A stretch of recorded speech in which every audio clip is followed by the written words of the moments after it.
Now, the latest CFTC report showed that traders are very stretched to the long side in the US dollar.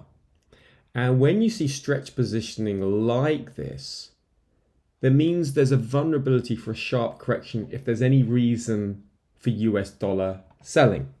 Now, this week, we've got some significant data points coming up. The US PPI print, the US CPI print on Thursday, and the University of Michigan consumer sentiment data on Friday, all of which have the potential to move the dollar sharply. If we see a big miss in these data points, that should be negative for the dollar.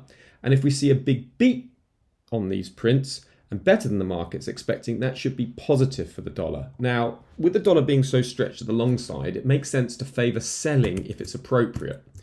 Now, if you look at the seasonal perspective, you can see over the first sort of half of October, the dollar index is vulnerable to falls.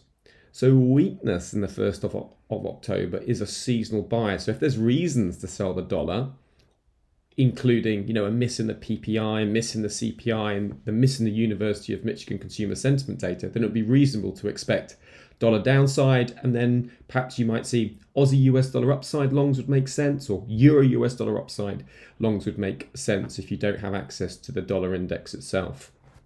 Now, major trade risks, all outlooks have risks, of course. This is no exception.